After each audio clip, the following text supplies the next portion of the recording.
Yes, bow tie questions, very hard. They're definitely challenging. I'm going to give you guys some steps to help you break them down and hopefully be able to tackle them and find them a little bit easier. It's like a puzzle, which some people don't like a puzzle, but oh, you've seen them a lot on ATI. Oh, wow. Okay.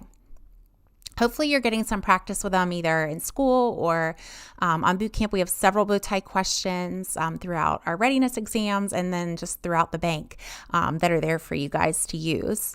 So before we get started, I'll show you all. If you go to our Facebook group, you can join there and we post questions in there. Students post questions. It's a little study group and you can invite your friends to join there. Obviously, you found us on YouTube. But there's a few different ways to find us and connect, and we'll post those links for you at the end. But we'll go ahead and get started on these bow tie questions. All right, so as some of you all have said, bow tie questions you find challenging, hard. They definitely are. There's a lot of pieces to it.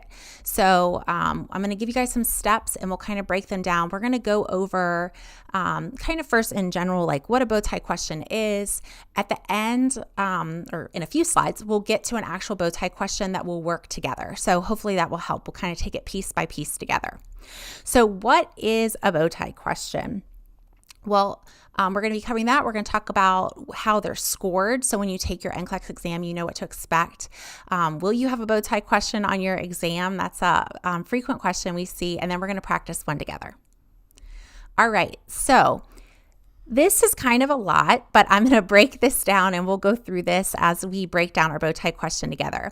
So before we go into bow tie, I wanted to show you some important information about these next-gen style questions. So clinical judgment is really, really important, and the new next-gen NCLEX measures clinical judgment. Have you guys heard that? This clinical judgment coming up a lot, or critical thinking. And it's broken down into these steps that you see here, these 6 steps. So we have recognizing cues, analyzing cues, prioritizing hypotheses, generating solutions, taking action, and evaluating outcomes. I know that that's a lot and it makes no sense right now, but these steps will take piece by piece as we tackle this bow tie question, and it will make more sense. All right, so let's talk about these parts of a bow tie question. So bow tie questions are standalone questions, and they're going to measure that clinical judgment that I mentioned. So we have our instructions that will be given that are pretty standard. They're always the same. You're going to be given scenario and some data tabs. So you could get vital signs, you could get assessment, you could get nurse's notes. You're going to get any type of data tabs imaginable they'll put in there. So you're going to take that information and read that to answer your question. You're going to be given these headers here, actions to take, you'll have potential conditions in the middle, and then your parameters to monitor. Each of these we'll have 4 boxes in the middle and 5 on each of these sides for the parameters and actions to take that we'll choose from. And then of course, here's our answer spaces up here, and you're going to drag 1 potential condition up, 2 actions, and then 2 parameters to monitor. And as you can see, it forms a bow tie. So this is how you're going to answer your question. This is the layout that you'll always have and the way that it will look. All right, so bow tie testing and scoring. So they appear on the NCLEX after you've completed 85 questions, or if you see them before, they're a pre-test item. Now the scoring, the good news is you can get partial credit here. It's not an all or nothing. So you're going to earn 1 point for each correct answer, of course 0 for any incorrect. And so you get a max of 5 points. So 1 per each box. All right, so let's take a look at different data tabs in our example. So here are some strategies to help you all. You're going to first read the scenario you're given. So you're going to review any data tabs, and remember, it can be vital signs, it could be nurse's notes, progress notes, you could have diagnostic results, anything.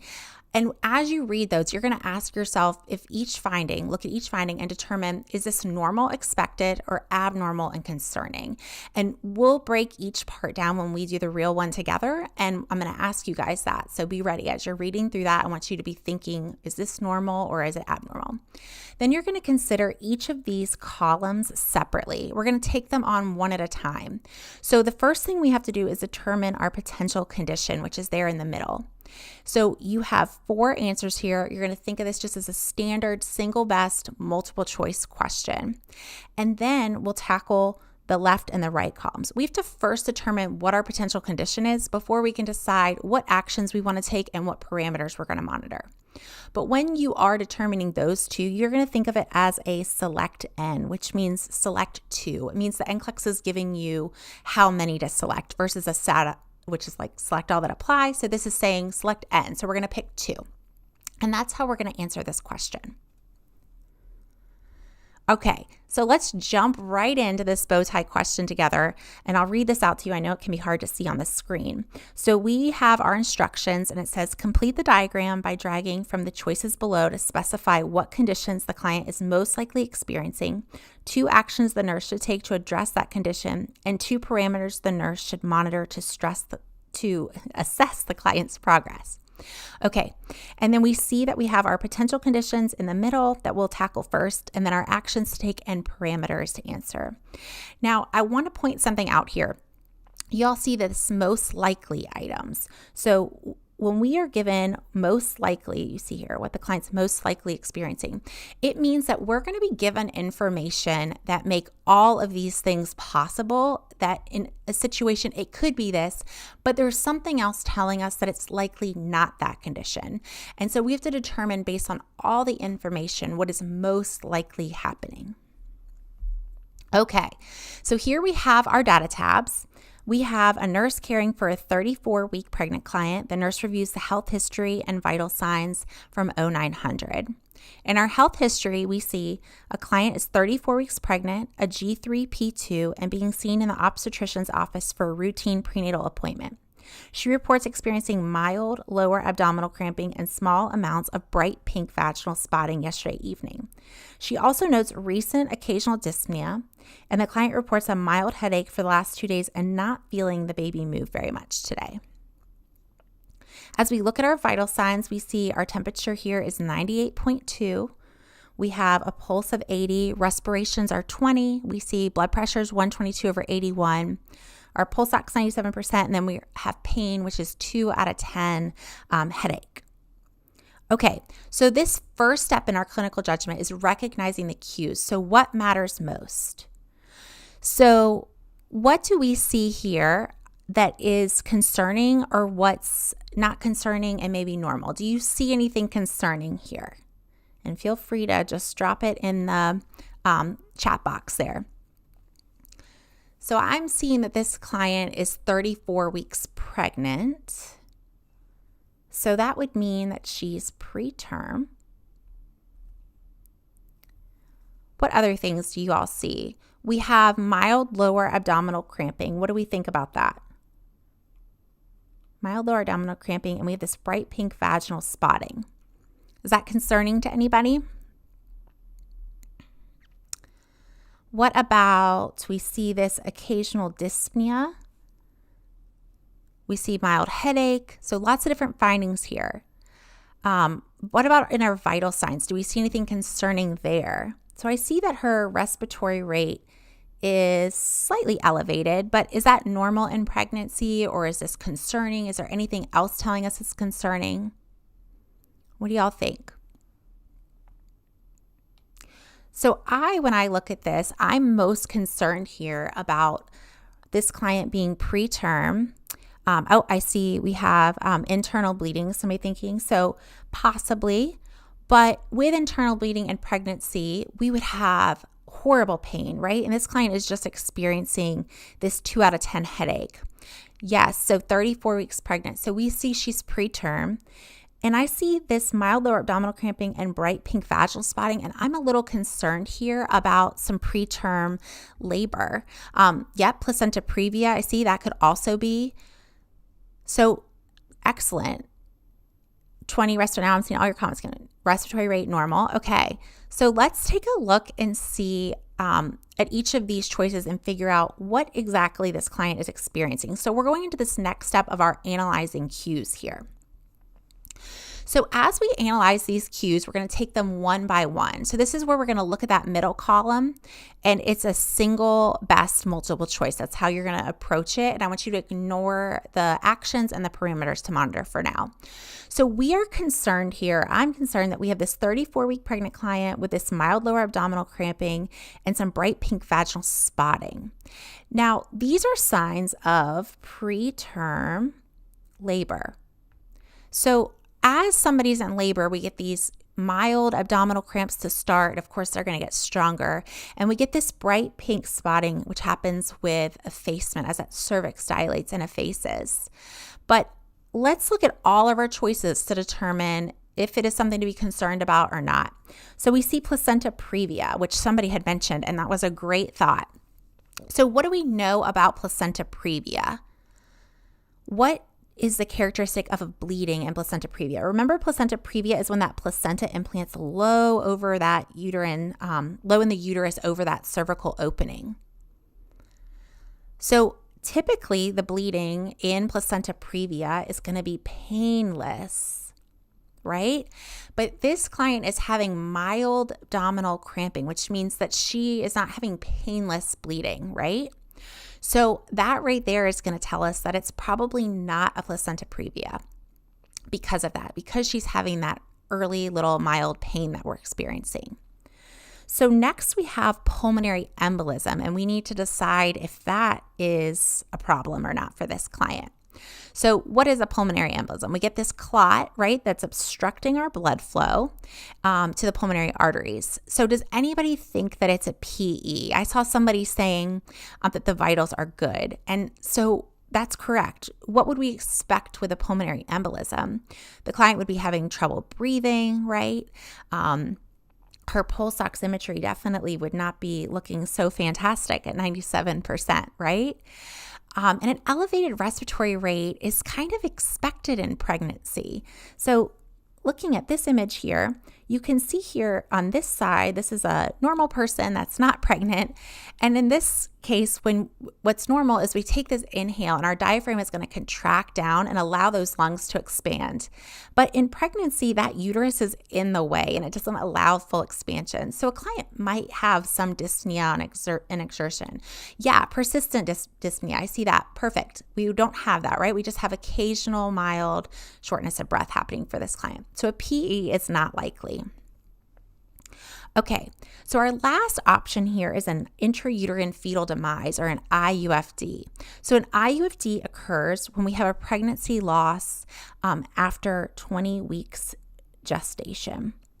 So what are our thoughts on this? Do any of our findings indicate an IUFD? This client has not felt the baby move very much today, right?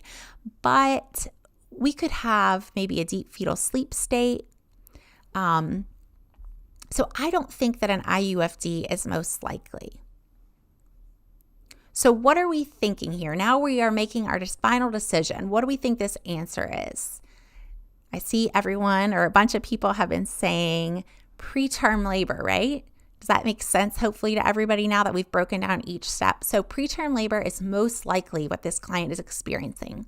So all of these options, as you see, were potential, right? That previa, we had the bleeding, but we had some pain. All of them had something that made them seem likely, but also not as likely as our preterm labor. So given the information we know, we're going to go with preterm labor. So now we get to generate solutions, and this is where we get to make decisions on the interventions that we're going to need to perform to prepare to perform for this client. So this is where our nursing process is going to come into play, that add pie. We're going to assess, diagnose, plan, and then we'll implement those interventions and evaluate. Okay, so looking at each of ours, remember that the NCLEX is a safety exam, right? So we need to find actions that are going to keep the client safe in this situation. So remember, that's a select N. We're going to pick 2 actions here. So what types of interventions? I always like to plan out before I look at them. What am I looking for? Because this client's in preterm labor, I want to find interventions that are going to slow or stop those uterine contractions, right? And I also want to look for interventions that are going to help me assess for this labor to see, is this labor progressing? What is going on with this client in labor? Okay, so let's take a look at all of our answer choices here and make our decision. So the first one is quantify blood loss. Okay, so sure, we should quantify the blood loss, right? This is a possible right answer. However, there hasn't been that much blood loss she was spotting, and it's not going to directly meet our goal of assessing if the client is in labor or slower stopping our labor. So I do not think that we'll pick quantify blood loss. Let's take a look at our next one. Assess for uterine contractions. So yeah, this is going to we'll put the client on an external monitor, a TOCO, and assess that uterine contraction pattern and frequency. And this is going to help us to see if those contractions are slowing or stopping, how our preterm labor is progressing. Prepare to administer nifedipine. What do you guys know about nifedipine? I saw somebody said tocolytics, which yes, so nifedipine is an antihypertensive, right? But in pregnancy, it's a tocolytic. And what's a tocolytic? A tocolytic is going to help us slow or stop uterine contraction. So this is a popular medication given in pregnancy as a tocolytic. So we are going to stop or slow those uterine contractions. So this is definitely something that we want to do, right? We want to try to stop or slow those contractions. Our next choice here is prepare the client for an abdominal ultrasound. So we would use an abdominal ultrasound if we wanted to assess that placenta location. So if we had a previa, or if we were concerned about an intrauterine fetal demise, we could do an ultrasound. But that ultrasound is not going to help us with these goals of slowing or stopping contractions. It's not going to help us assess the labor. And then our last choice here is to prepare the client for a ventilation perfusion scan. So this scan is going to help us look at the lungs, right? We want to see the two parts of oxygenation, ventilation and perfusion. So air has to get in, that's ventilation, and then oxygen has to get to our red blood cells, and that's our perfusion. There's different diseases that are going to affect how well the body does these two things. So understanding that helps us diagnose them. So just to show you on this next slide, this is from an image showing our ventilation perfusion matching. So this first image on the left, this first image here on the left is going to show us a problem with ventilation. So this is anything that's preventing air from filling those alveoli and reaching the capillaries, such as fluid, like in pneumonia. The image on the right is showing us when we're having an issue with perfusion. So that would be like a pulmonary embolism. It's blocking blood flow from reaching those capillaries. And so we can't get perfusion. We can't get the organs perfused. This client that has a PE would have no problem with our breathing and ventilation, but issues preventing oxygenation of the blood because of that clot in there. So a ventilation perfusion scan can help us diagnose these different conditions like a PE, like that was an original condition this client may have had. But since we've decided it's preterm labor, this is not going to help us with those goals that we had about stopping labor or assessing labor. So taking action, what are we going with here? Did we decide we're going to put a TOCO on the client, assess those uterine contractions, right? And we're going to give nifedipine, a tocolytic, to hopefully help stop those uterine contractions. Okay, so we have made our decision on the actions we're going to take, our first part of that nursing process, and now we can evaluate our outcomes. So that means that we want to look at those parameters to monitor. We want to find out, did it help? So looking at these options, we have another select N here, right? We are selecting two choices. And all of these options are things that we might do for our client, right? But we need to find the two that are going to tell us if our interventions or our actions worked. So we need to know, did we slow or stop the labor? And is this fetus mom tolerating the labor okay? Or are we having any reactions to our interventions that are good or bad? So the first option here we have is hemoglobin. So what does hemoglobin tell us? Oh, I see some of you are already putting your answers in and they are looking good. So hemoglobin is going to tell us about our red blood cell count, right? This is great for clients with heavy bleeding, postpartum hemorrhage, or we would monitor it with a client with previa. But hemoglobin does not tell us if we've affected the preterm labor process. So yes, we would monitor hemoglobin on any given client, but in this case, it's not going to be one of the two actions that we choose. Respirations. Same thing here, right? We always want to monitor someone's respirations, but it's not going to tell us anything about if our actions have been successful. Cervical dilation. Okay, so looking at this next slide here, I want you guys to think of the cervix as a donut, okay? So in the center is the hole of the donut is that center of the cervix. And as dilation happens, that's that hole of the donut getting wider. And then effacement is going to be if you were to squish that donut down. So that's getting flatter and flatter, thinning out. So cervical effacement and dilation, watching this, is going to tell us if labor is progressing, right? So we will definitely want to monitor this effacement and dilation of the cervix. Okay, next we have fetal heart tones. So how is this fetus tolerating labor, right? That's going to tell us if we monitoring our fetal heart tones. If we see concerning signs like fetal heart rate decelerations, that we can give oxygen, we can turn the mom, give IV fluids, anything that will help perfusion to that placenta and fetus. So we definitely need to be monitoring that fetal heart rate during labor to ensure this fetus is tolerating it well. The baby can get really stressed out during labor. So that's why it's super important to monitor that fetal heart rate in relation to the contractions that are happening. Okay, so I know we've picked our two, but let's look at our last one just to be sure. So oxygen saturation. Now, this does not tell us about preterm labor progress, which is our answer, right? So same thing, we're definitely going to monitor this, our respiration, just like our respirations are hemoglobin.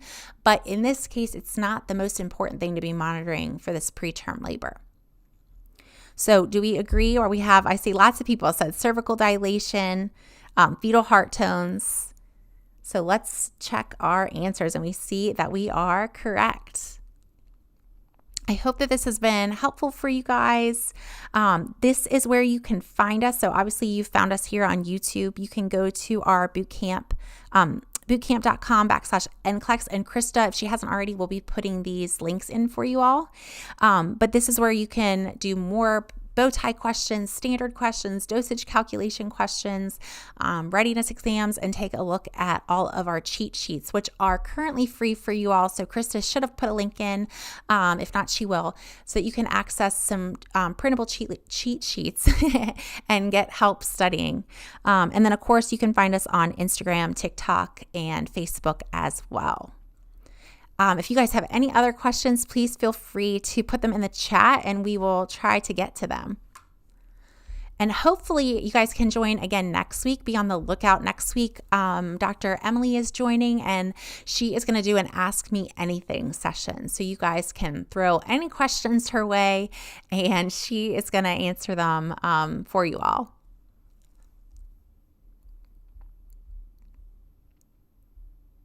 Oh, you're welcome. I'm so glad this was helpful. It's so fun to get to see you all and interact.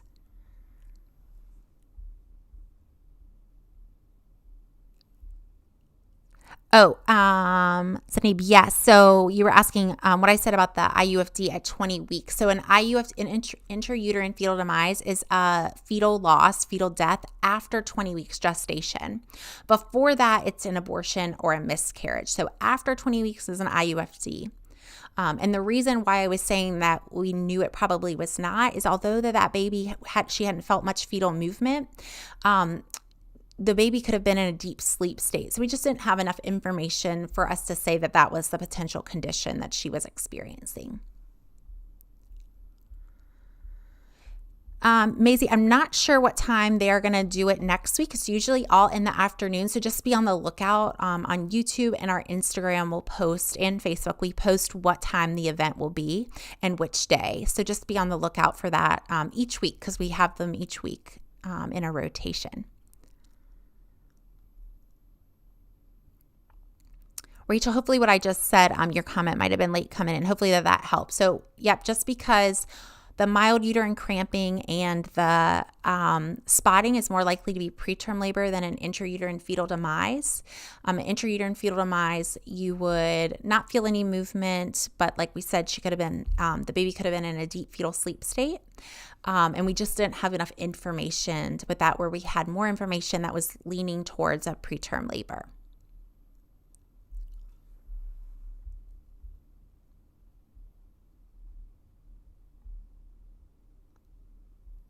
So fetal demise would look like, a lot of times they don't feel any pain, they don't have any cramping, they just don't feel any fetal movement. But because she had those other signs of preterm labor, that's why we went with that. All right, everybody, thank you so much, and hopefully we will see you next week.